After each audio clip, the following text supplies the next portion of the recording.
Jaya Radha Madhava Kunja Bihari.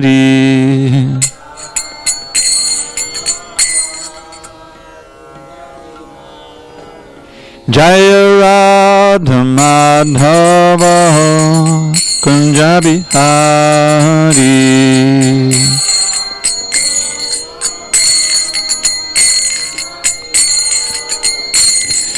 Gopi Janavallabha Girivaradhari.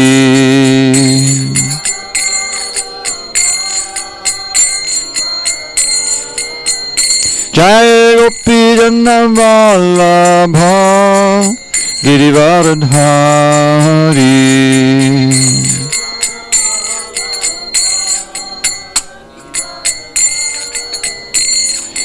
Yashodanandana Bhajana Ranjana.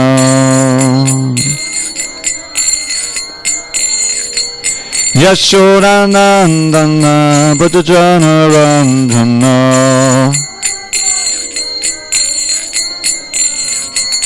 Yamuna Tiravanachari. Yamuna Tiravanachari. Jaya Radha Madhava Kunja Bihari.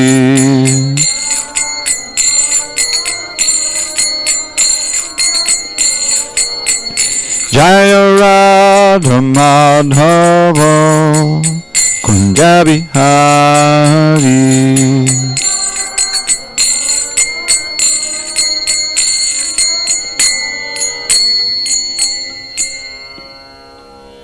Sorry.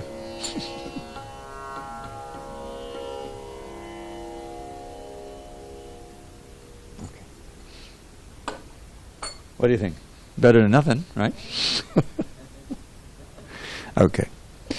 So that brings us to, let's see, verse of the day, 17, I believe, page 361. Alrighty. Om Namo Bhagavate Vasudevaya.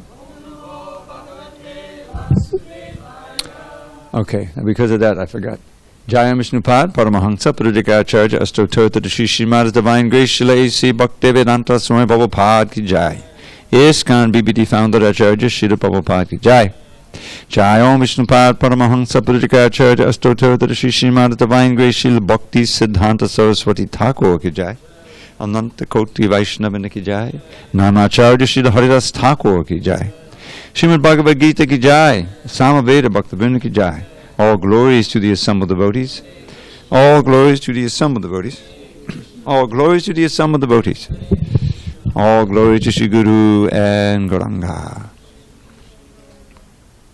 Om Namo Bhagavate Vasudevaya. Om Namo Bhagavate Vasudevaya. Om Namo Bhagavate Vasudevaya.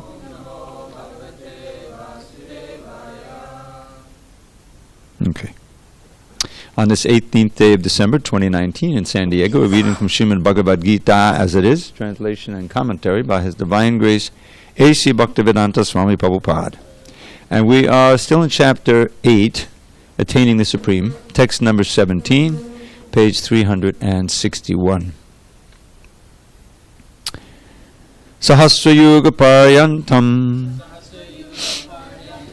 Aharyad Brahmano Viduhu Ratrim Yuga Sahasrantam Teho Ratrivido Janaha Sahasrayuga Paryantam Aharyad Brahmano Viduhu Ratrim Yuga Sahasrantam Teho Ratrivido Janaha Sahasra Yuga Paryantam Aharyam brahmano viduhu ratrim yuga sahasrantam teho ratra vidojana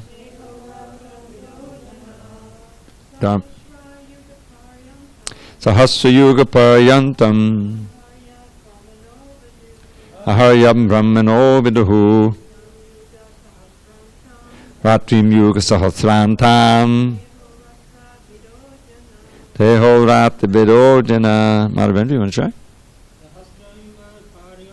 Sahasra yuga paryantam aharyam brahmano viduhu ratrim yuga sahasrantam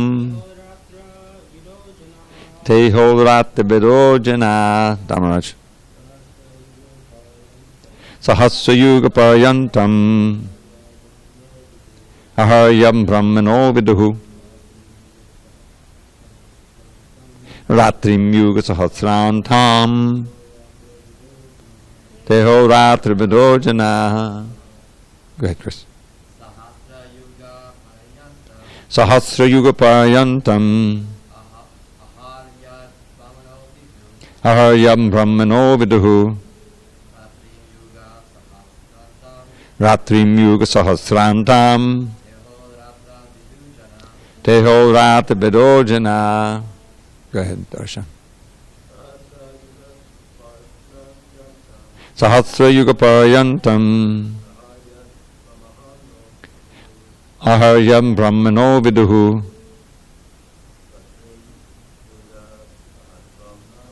ratrim yuga sahasrantam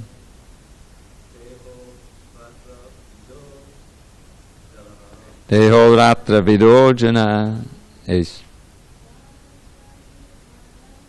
Sahasra yuga paryantam aharyam brahmano viduhu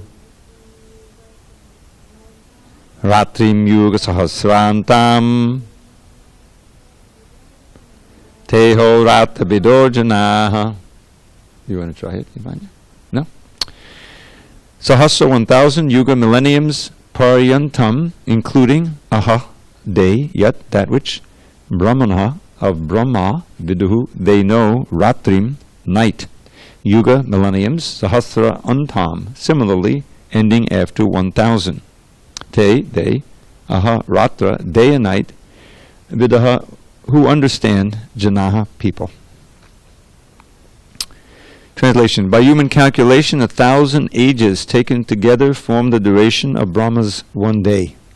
And such also is the duration of his night. Now this follows the previous verse in which Krishna says, from the highest planet of the material world, namely Brahma's planet, down to the lowest, all are places of misery wherein repeated birth takes place, birth and death, but one who attains to my abode, O son of Kunti, never takes birth again. So he's on Brahma, so this is expanding on the idea of Brahma's day and night. Purport. The duration of the material universe is limited. It is manifested in cycles of kalpas. A kalpa is a day of Brahma, and one day of Brahma consists of 1,000 cycles of 4 yugas or ages. Satya, Treta, Dwapara, and Kali. Now, you have to understand, when Prabhupada says day, he mostly means daytime. In other words, 12 hours. So when he says day of Brahma, it's 12 hours of Brahma's time. And similarly, there's 12 hours of sleep, of night. And each one of them is 4,220,000,000 years long, making twice that time the day, 8,640,000,000 years. So that's what he's speaking about. A kalpa is 12 hours of Brahma. And one daytime of Brahma consists of 1,000 cycles of 4 yugas or ages, Satya, Treta, Dwapara, and Kali. The cycle of Satya is characterized by virtue, wisdom, and religion, there being practically no ignorance and vice, and the yuga lasts 1,728,000 years. In the Treta Yuga, vice is introduced, and this yuga lasts 1,296,000 years. In the Dwapara Yuga, there is an even greater decline in virtue and religion, vice increasing, and this yuga lasts 864,000 years. And finally, in Kali Yuga, the yuga we have been experiencing over the past 5,000 years, there is an abundance of strife, ignorance, irreligion, and vice, true virtue being practically non-existent. and this yuga lasts 432,000 years. In Kali Yuga, vice increases so to such a point that at the termination of the yuga, the Supreme Lord himself appears as the Kalki avatar, vanquishes the demons, saves his devotees, and commences another Satya Yuga. Then the process is set rolling again. These 4 yugas, rotating 1,000 times, comprise one daytime, of Brahma, and the same number comprise one nighttime. Brahma lives 100 of such years.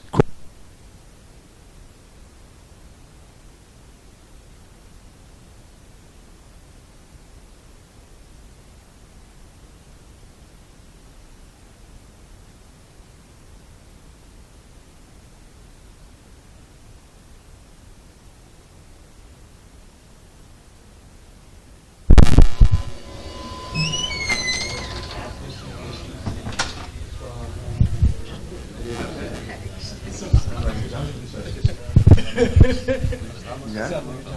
Oh, you're going to use a different one?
Where were we? Oh, here we are. Okay. These 100 years, by Earth calculations, total to 311 trillion 40 billion Earth years. By these calculations, the life of Brahma seems fantastic and interminable, but from the viewpoint of eternity, it is as brief as a lightning flash. In the causal ocean, there are innumerable Brahmas rising and disappearing like bubbles in the Atlantic. Brahma and his creation are all part of the material universe, and therefore they are in constant flux. In the material universe, not even Brahma is free from the process of birth, old age, disease, and death. Brahma, however, is directly engaged in the service of the Supreme Lord in the management of this universe. Therefore, he at once attains liberation. Elevated sannyasis are promoted to Brahma's particular planet, Brahmaloka, which is the highest planet in the material universe, and which survives all the heavenly planets in the upper strata of the planetary system. But in due course, Brahma and all the inhabitants of Brahmaloka are subject to death according to the law of material nature. Om Jnana Timurandasya Jnananjana Shalakaya Chakshu Unmilatam Yena Tasmai Shri Gurave Namaha. I was born in the darkness of ignorance, but my spiritual master Srila Prabhupada opened my eyes with the torchlight of knowledge. I offer my humble obeisances unto him and to all members of Sri Parampara. So one thing you quickly learn when you start reading Prabhupada's books and you hang out with the Harekrishna devotees is that there's these fantastic time spans that you're dealing with. There's two main numbers that you learn, first of all. They're not so fantastic. 5,000 and 500. So it was 5,000 years ago, more or less, Krishna appeared on the planet. He spoke the Bhagavad Gita. He cavorted in Vrindavan like that. 500 years ago, now it's more almost closer to 550, Lord Chaitanya, Krishna appeared as Lord Chaitanya. And he started this Hare Krishna movement, the congregational chanting, and did all he did. So both of those events are very important. But then you get into verses like this describing the lifetime of Lord Brahma. Now, one thing you learn from the Brahma Samhita, what is that verse? Yasyaika nishvitata kalamatava lambya Jivanti loma vilaja jagadhandanata. Vishnu Mahansi Yasya Kala Vishesho Govinda Mari Purusham Tamaham Bhajami. I worship Govinda, the primeval Lord, whose one of whose expansions, or Kala, plenary expansions, is Mahavishnu. And the Brahmas, so that these Brahmas, this is one Brahma, there are many thousands of millions of Brahmas, each one per universe. They only live for as long as one breath of that Mahavishnu. So I just heard today, Barbara speaking, one can just imagine the caliber of that Mahavishnu, one of his breaths. And our Brahma is the youngest Brahma. Out last, in first, because when Mahavishnu exhales, all the universes come out, they gradually expand. He expands again as Garbhodakashaya Vishnu. There are all these Udakashayas Vishnus. There's 3 Udakashayas. There's Karanodakashaya, Garbhodakashaya, and Chirodakashaya. Udaka means an ocean, and Shai means sleeping or resting. So the different Vishnu expansions, they're called Purusha avatars, the ones who are in charge of creation and maintenance and ultimate destruction of this universe. They're expansions of Balaram, actually, who ultimately, in the form of Sankirtan. It gets a little complicated. We'll leave it at that. So they're all reclining on these oceans. Mahavishnu, as we see in our wonderful painting in the corner there, he's reclining on the causal ocean. It's called the Karana Udaka. So therefore, he's Shai. Shai means to recline. Karanodaka Shai, reclining on the ocean of cause, or the causal ocean. So he's kind of in this yoga nidra, this sleep. And then when it comes time to create, he opens his eyes. And when he does that, he injects all of the sleeping souls. We've been through this a lot of times, we just forgot. And they begin to take their forms in the universes.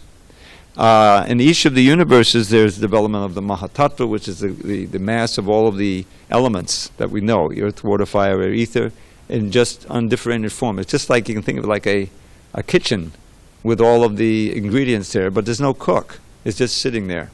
Only when the cook enters does things start to happen, and you can actually create dishes or preparation. So similarly, the universe, before Mahavishnu enters it as his expansion, Garbhodakashaya, notice the Udakashaya again, lying on an ocean. This is a different ocean. Garbha means like a fetus, because each of the universes is covered by 8 coverings. The same earth, water, fire, air, ether, mind, intelligence, and false ego, which are inanimate. They're all, just elements, finer and finer and finer elements. But each of those coverings, the first covering is earth, and it says 10 times thicker than the thickness of the universe. Our universe is said to be 4 billion miles wide. So that first earth covering is 40 billion. The water is 400 billion. So you can imagine it's a lot of coverings with a very little space in the middle. And so it's said to be like an egg. That's why you have this word Brahmanda. Brahma's egg. Anda. In other words, he's the universe. Now where does Brahma come in? Well, Garbhodakashaya, he's not, there's no ocean there. He's just there. So in order to have an ocean, he perspires. Fills up half of the little space in the little middle of that egg with water. And then he reclines on there. On Anantashesha, who has the hoods. He's also an expansion of Sankirtan or Balaram. So he's lying there, and then after some time, this big lotus grows from his navel, and on top of that lotus, on the actual lotus flower, Brahma appears. Now he has no father as such, or mother in the ordinary sense, so he's known as Ajja. That's one of his names, the unborn. He just appears there. And this happens in every universe. There's nothing else. It's all black. There's no stars. There's no planets or anything. There's no other people besides him. So he starts wondering, well, where did I come from? What's going on here? And so he tries to figure out where he came from. All he's got to work with is the lotus stem. So he goes down there, down the lotus stem. But because he's not sufficiently purified, he can't find Garbhodakashaya Vishnu down there. So what's he going to do? He has to come back up. So he comes back up, sits on that lotus, and just waits. And then he hears one word, 2-syllable word, 3 times. And you know what the word is. Tapa. Tapa, Tapa means austerity. This is Krishna speaking to him, And so he's very smart, so he figures, okay, that means I should perform austerity. So he starts meditating for a long time.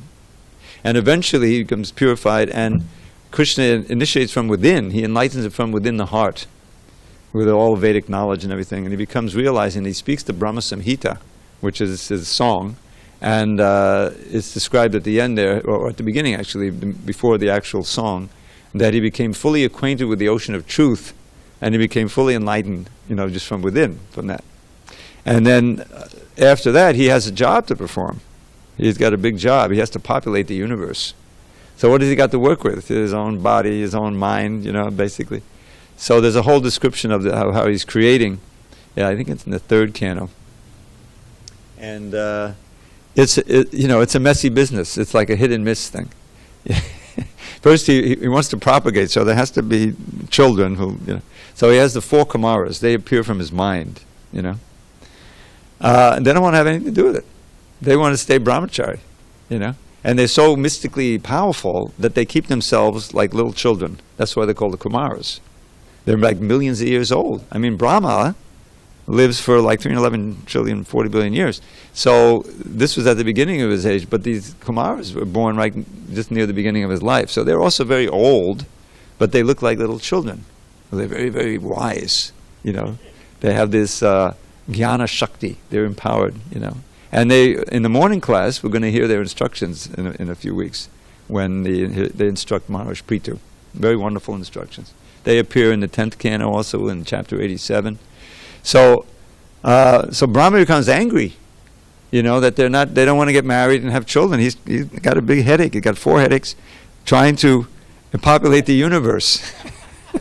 So he gets angry, and Shiva appears from the middle of his eyebrow, between his 2 eyes, the 3rd eye. So he has this Rudra aspect. Rudra means anger.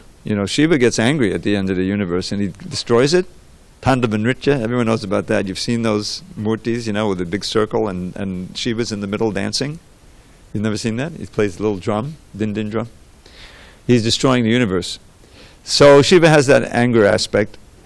So Brahma doesn't give up, and he keeps trying, and at one point he creates, some of his children are demons. They go after him, they want to eat him. And it's a messy business, the creation. And eventually things start to work out, and he creates various Prajapatis who start populating the universe. And we hear about that through the cantos of the Bhagavatam. One thing about a Purana, you see, this Purana, this is the Bhagavad Purana. There's 18 of them. And each of them has a description of creation, because that's what Purana means. It's an ancient history. So it obviously can't tell you everything, but it gives you, especially in the Bhagavad Purana, those important historical instances that will give us some lesson in bhakti, because the Bhagavad Purana is all about Bhagavan and devotional service and the great devotees and the avatars. So here Krishna is just giving us 2 things about Brahma. One is that even in Brahmaloka, that's a place of return. Not everybody in Brahmaloka goes back to Godhead. This Brahma that we're now under now, because he's the head of our sampradaya. Krishna's the head of the sampradaya, but the first student of Krishna is Brahma. It's called the Brahma Madhva Gaudiya Sampradaya. It comes down from Brahma. Who's next in line? Who knows? Who does he teach? His son, very famous, starts with an N. Narada. Yes. And Narada, then he teaches Vyas, and then he comes down. Actually, Madhva is there, gets direct instruction from Vyasadeva, and there's a whole disciplic succession you'll find after the introduction here. And it's not complete, it's just the most prominent members. And eventually, the Gaudiya part is where Lord Chaitanya comes in. Within that Madhva Sampradaya, they are basically worshipping Lakshmi Narayan. They're not worshipping Radha Krishna. Until Madhavendra Puri, his name is Madhavendra Puri, Das, who introduced in the line this worship of Radha Krishna. This very nicely described in the Madhya Lila there, Madhavendra Puri's activities. And one of his disciples, Ishvara Puri, who Lord Chaitanya chose to act as his spiritual master. And so he was in that direct mood of Madhavendra Puri, very important. And so that, but he kind of introduced a new line. There's still the direct disciples of Madhvacharya who still worship Lakshmi Narayan. But there's the followers of Lord Chaitanya generally worship Radha Krishna. You know, they always worship Radha Krishna, but generally they're, you know, Madhurya Bhaktas. So, a little background. So, Krishna is just describing this day and night, and Prabhupada is giving some further description in here. And one of the things to know is there's a cycle. Everything is cyclical here. There's these 4 yugas: Satya, Treta, Dwapara, and Kali. Now, for a long, you know, until recently, I didn't really understand how it goes to Treta and Dwapara, because Treta means 3 and Dwapara means 2. And so you would think there would be Satya, Dwapara, Treta, because, you know, 1, 2, 3, 4, right? But the Treta comes first. And then I learned recently that what that's describing is not the order, but the number of qualities of religion that are prominent. Now, there are generally 4. You learn that in the first canto. There's austerity, cleanliness, mercy, and truthfulness. Thank you. And in the Satya Yuga, those 4 are very prominent. You think about it, you know, that austerity, cleanliness, truthfulness, and mercy really are very pillars of virtue, isn't it? And one by one, they start to become eclipsed.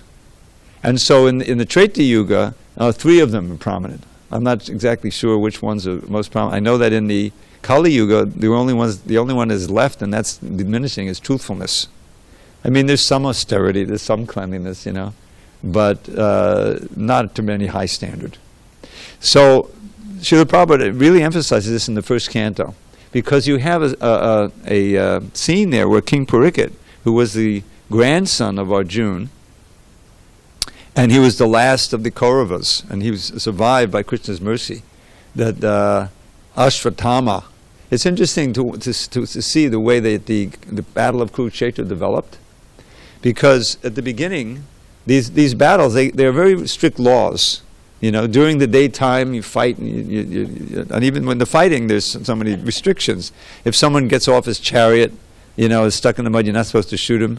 But Arjuna did that, because it was the only way he could kill Karna, you know. But at the beginning, it's very strict. And as soon as the conch blows, when the sun is setting, then everyone stops fighting, and then they go to each other's tents and have dinner together. And oh, that was a tremendous, that was a great technique you had there. You shot so many arrows, you know. Bravo, you know. The enemy. Yeah, because they all belong to the same. Huh? They're with the enemy. Yeah, because then they stop being enemies when the sun goes down, and they're just fellow Kshatriyas, you know. And then when the conch blows at the beginning of the next day, all right, let's go at it, you know. So, but by the time the battle was over, I think it was 18 days, everything had degraded. You know, I mean, they weren't following it. And this Ashvatthama, who was a Brahmin, he was the son of Dronacharya. Dronacharya was a Brahmin, but he was expert. His knowledge was expert in the fighting art, and he had taught Arjuna, and he had taught his brothers the art of fighting. And on the other side, also he taught Karna, I believe. And so Dronacharya had this son Ashvatthama. Now, Dronacharya was killed by Arjuna, I think, isn't it? I think he was killed by Arjuna. And so that was a big blow to Ashvatthama. So he discarded all etiquette. I mean, even common decency.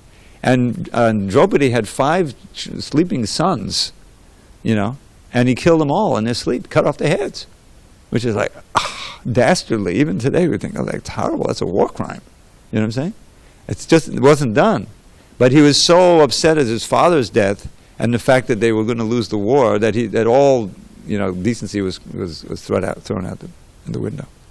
So Krishna, when that was discovered, Arjuna vowed to Draupadi that I'm going to bring his head to you. You can stand on his head, you know.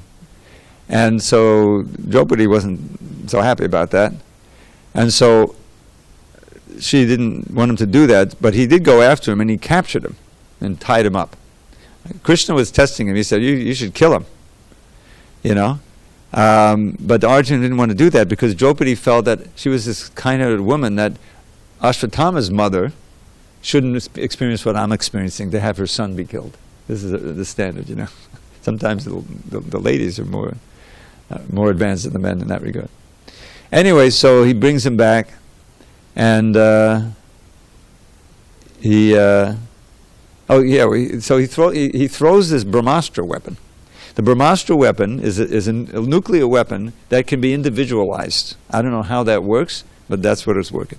So he throws this thing, and it's like, you know, the bright light of a nuclear bomb is coming, threatening who? Uttara. Uttara was the last. She was pregnant with Parikshit, and her husband was Abhimanyu, who had been killed, and unjustly also. And so, but Parikshit was the last of the Kauravas. In other words, yes, Yudhishthira was there, but then there would be no one to follow him. So the dynasty would die out. So Arjun, he knows the art of throwing the Brahmastra also, and Krishna says, okay, you should do that. So he counteracted one Brahmastra with another one, and then he goes and he captures Ashwatthama. He arrests him and brings him back, you know. And so Draupadi says, oh, don't kill him, you know. And so Krishna says, yes, you should kill him. So Arjuna, what should I do? So he humiliates him. He kills him as a, you know, as a kshatriya. He cuts off most of his hair and stuff like that, you know. And then lets him go. And the guy throws another Brahmastra. You believe it? And so this time, Uttara, she runs toward Krishna, save me, pahi, David, you know. And so Krishna goes into the womb as the super soul, and he protects Parikshit. Now Parikshit in the womb, he was far along. He saw the super soul in there. He saw Krishna in there. And so when he came out, he was always looking for that personality. That's why he's known as Parikshit. Parikshit means looking everywhere. See? He's looking to try to find that personality. So anyways, but Krishna had left by that time. He left the planet. He had left the planet. So that's the background. So that, you know, that was the beginning of Kali Yuga practically. You know, the battle of Kurukshetra. Krishna left, and so Parikshit is like holding back Kali Yuga. So he, in his travels, you know, patrolling the kingdom, he comes across Kali, the Kali personified. You have to remember there's a difference between Kali, the goddess, you know, who's a horrible part of Maya, you know, with all the weapons and everything, and Kali. That's why it's important to pronounce everything correctly. Short A, short I. Kali, the person. And so Kali is there, and he's tormenting this bull and the cow. The cow represents the earth, and the bull represents religion. And he's already broken 3 of his legs. In other words, austerity, cleanliness, and mercy are practically gone, and all that's left is truthfulness. And that's being threatened. So he threatens him, you know, and Kali very wisely surrenders. So he knows that he's a virtuous king. He won't kill him if he surrenders. Says, okay, you know, I won't kill you, but get out of my kingdom. So Kali says, oh, I'm going to have some place to stay. Okay. So you can stay wherever there is gold hoarded. You know, because wherever there's gold hoarded, there's going to be the 4 principles of sin, of, you know, meat eating and illicit sex, gambling, intoxication. So, but he held it off, basically. Parikshit was holding Kali off. So now when Parikshit left, Kali had become ascendant. And these 4 sins are very prominent, and the 4 principles of religion are practically gone. And it's interesting that right now, this truthfulness, you know, is being assailed at every step. With the advent of the internet, everybody can find, that source of so-called knowledge that'll support his own crazy idea, whatever it may be. And so you create a conspiracy theory. Just because it's a conspiracy doesn't mean it's wrong, but you can create anything you want. And get an audience for it, and people just watch that, you know, and then they'll believe that. So no, without some source of truth. Remember, this is such an important foundational aspect of our process here, is that we have a source of truth about the most important questions. Who am I? You know, who is God? What is the relationship? How can I know God? How can I stop birth and death? You know? Now, most people don't ask those questions, but even ordinary questions about what's going on in the world, they can't get a good answer. Just think of these, you know, I take a bunch of supplements to try to, you know, stay in good health. But you don't know, you know, for sure, That, you get on and you read these endorsements from somebody who supposedly bought it and says, "Oh, this is the greatest thing. I just felt so great after it." And there's hundreds of them. Say, "Okay, I'll try it." But they write them, and they pay these guys $10 a shot to write those things. In other words, how do you know who's telling the truth? Or they're telling partially true things that are meant you to put in it. So the last limb of virtue, the truthfulness, is also being assailed at every step. So we should take shelter of these books, this truth. After all, we're trying to understand the absolute truth, right? The absolute truth personified is the Supreme Personality of Godhead. So Prabhupada is giving us a little insight into this cycle of yugas, ages, and we're in the last one, 5,000 years in. It's hard to imagine. I always am amazed how this is going to go on for another 427,000 years. We've come it's gotten so bad so fast in a mere 5,000 years. Now, there is supposed to be, as you may be. You need another book? What happened to it? Oh, the stand, okay.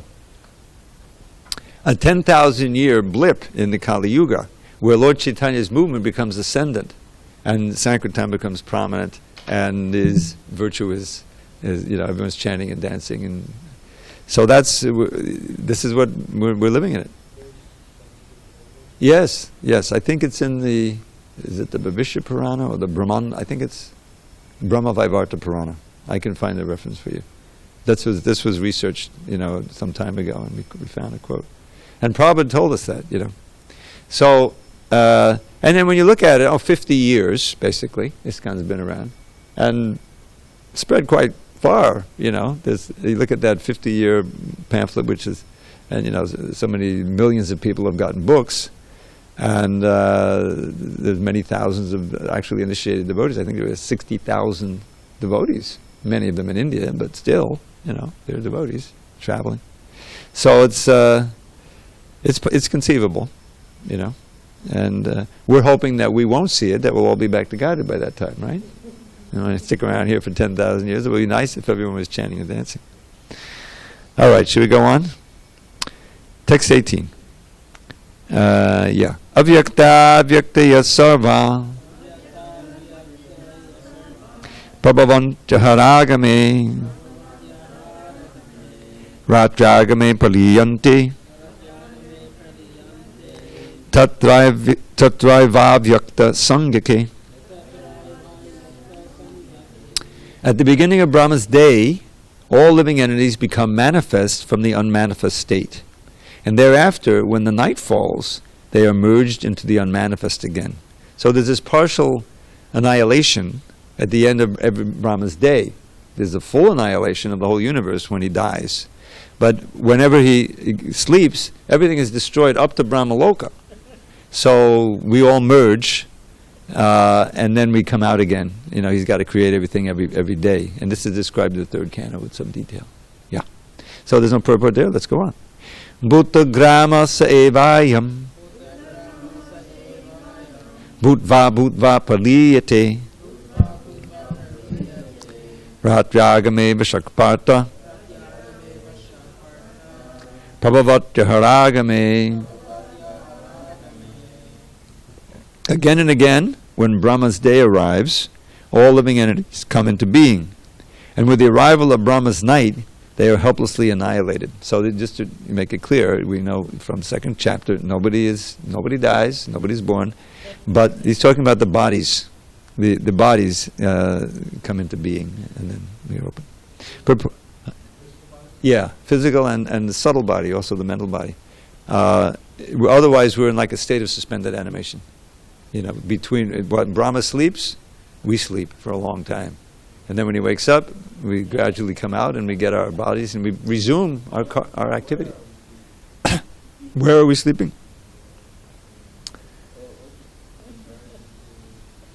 I think we were into Mahavishnu again, yeah. Maybe it'll explain here. Purport: the less intelligent who try to remain within this material world may be elevated to higher planets and then again must come down to this planet Earth. During the daytime of Brahma, they can exhibit their activities on higher and lower planets within this material world. But at the coming of Brahma's night, they are all annihilated. In the day, they receive various bodies for material activities, and at night they no longer have bodies, but remain compact in the body of Vishnu. That may be Bhagavad, actually Vishnu, Mahavishnu, I'm not sure. Then again, they are manifest at the arrival of Brahma's day. Bhutva bhutva paliyate. During the day they become manifest, and at night they are annihilated. Ultimately, when Brahma's life is finished, they are all annihilated and remain unmanifest for millions and millions of years. And when Brahma is born again in another millennium, they are again manifest. In this way, they are captivated by the spell of the material world. But those intelligent persons who take to Krishna consciousness use the human life fully in the devotional service of the Lord, chanting Hare Krishna, Krishna Krishna, Hare Hare, Hare Rama, Rama Rama, Hare Hare. Thus they transfer themselves, even in this life, to the spiritual planet of Krishna and become eternally blissful there, not being subject to such rebirths. So, if you believe this, you can really see the urgency of becoming advanced in Krishna consciousness. We want to try to get out of this bhutva bhutva paliyate, repeatedly being born and repeatedly being annihilated. You can see, and this I've been realizing this lately, that all of the phantasmagoria of the material world, with its various things to know and do and enjoy and suffer and all this, it's a big kind of diversion of the mind, distraction. I was just reading a nice book by Satyanandan Swami called The Living Holy Name. And he quotes this, I forget who said this, that this world, you remember they had this weapons of mass destruction, this whole basis of the lie of, in Iraq, they had this war, weapons of mass destruction. So we live in a world where there are so many weapons of mass distraction, where there's so many ways of being distracted. And distracted from what? From your actual mission in life. Distract the mind and absorb it in the material world, so that you're dealing with relative things that are coming and going, and you don't really step back and think, well, what does it all mean? What's the purpose of all this? That's why Prabhupada was always eager to preach to the students and young people who hadn't yet committed themselves to a certain way of thought, and and you're still searching. Generally, I know I was when I went to college. At least that was what we used to do when we went to college. You study some philosophy. You read. You're not set in your ways. So that's the time when really you can become interested, inquisitive about spiritual things. And don't forget, that's what human life is all about, according to Vedanta Sutra. Atato Brahma Jigyasa. That you should now then, having come to the human. It's interesting. You begin a book with this. Therefore, what do you mean? How do you begin with therefore?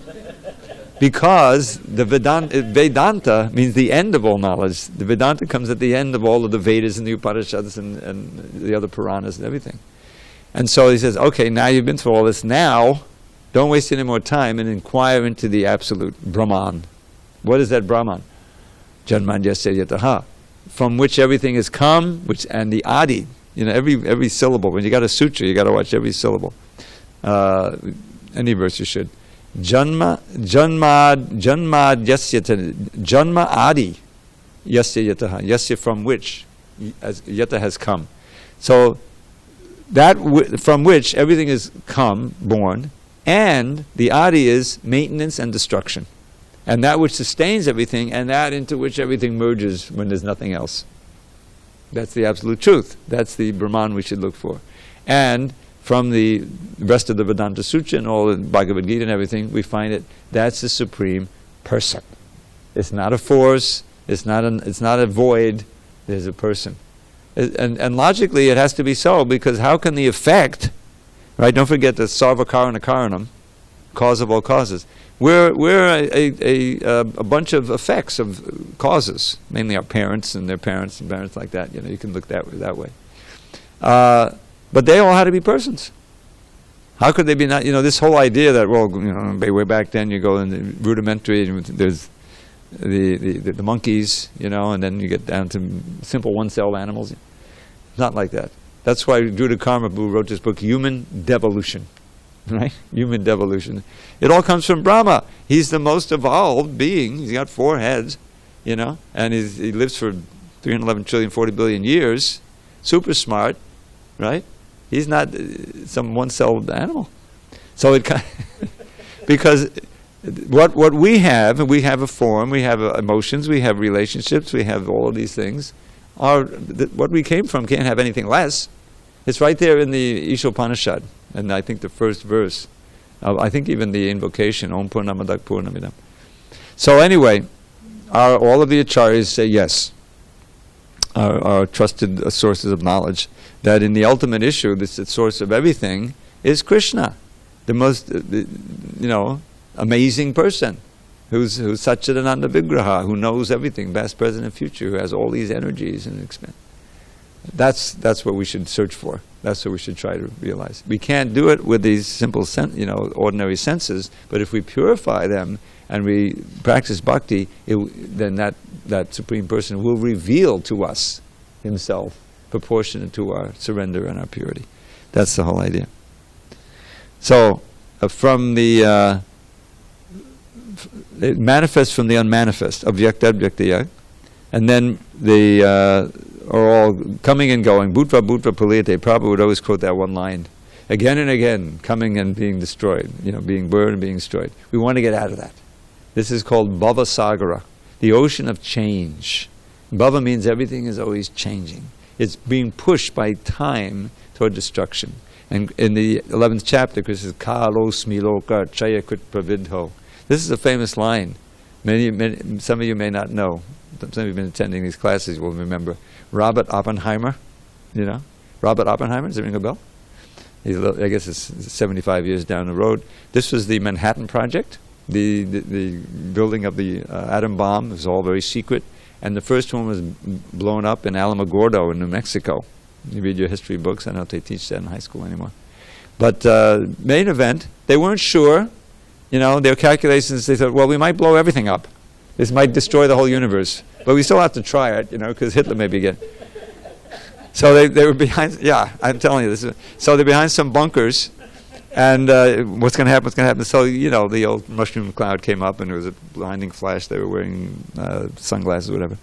So Robert Oppenheimer, believe it or not, he was in charge of the whole project, big scientist. He was a dabbler in the Bhagavad Gita. And so he quoted this verse from the 11th chapter. Let's see if we have a few minutes. I don't know the exact number, but at a certain point, the 11th chapter, Arjun, it's 1132, I just found it, 1132, you can turn to it. He wants to see the universal form. And it's explained there, well, he didn't really want to see it, but he wanted Krishna to display it so that in the future, if someone claimed to be God, they'd have to display it. Well, he showed me a universal form, and nobody could do it. So he gets these eyes to see it, and he's like, what happened to my friend? This is huge being, who's blazing eyes and destroying everything. All the opposing armies are entering. He sees this vision that, he's devouring them and they're blazing. So it's very scary. So finally he asks, well, who are you anyway? And so Krishna says in text 32, which was quoted by this scientist, Kalosmi loka chayakrit pravidho, lokan samahatamita pravitta, which means, time I am, the great destroyer of all the worlds, and I have come to destroy all people. So time is Krishna. He says several places in the 10th chapter, he says the same thing. And this time is pushing us toward destruction. But we have all kinds of ways of trying to forget that. It's, being completely an illusion. You grow up, I remember 16, 17, 18, all right, I'm a teenager, Look at those poor old folks, they're constitutionally old, and I'm constitutionally young, 16, 17. Isn't that how you feel? I'm not going to bother thinking about that, let's have some fun, right? Huh? Never you'd feel. That's why they draft the 18-year-olds. They have this immortality kind of mood. I'll go right into battle. Nobody kill me. So you can see how crazy it is. That's why Prabhupada he approached the 18-year-olds and the 19-year-olds because they were open to so many adventures and things. And one of them was Krishna consciousness. But you soon learn that time is a destructive force, and The only persons to whom time is a friend, there's a verse like this in the Bhagavatam, second canon, and we'll end with this. Aihu hariti vai pungsas udyanastan yashanaso yachano nita uttama shloka varti, I forget one word. It says, the rising and the setting of the sun takes away a day of the life of everyone, except those who are utilizing their time, every second of their time, for glorifying Uttama Shloka Krishna. In other words, devotees feel they're timeless, because if you're already on the eternal platform, you're feeling, yes, of course I'm going to leave this body, but that's no big deal. I'll keep doing the same thing. And serving Krishna, wherever I am. You really feel like that you're going to happen. So death, as like Dhruva, he stepped on the head of death, got on the Vaikuntha plane, and went back to Vaikuntha. He wasn't afraid. It's the fear factor, because you're going to lose everything that's dear to you. But when what's dear to you is your service to Krishna, and that's going to go on eternally, what's the big deal? You see? That's actually how the great devotees feel. So we're in the grip of time, and to get out of that, we have to engage in our eternal activities of devotional service. That's the bottom line. And then the anxiety can be dissipated. That's the idea. All glories to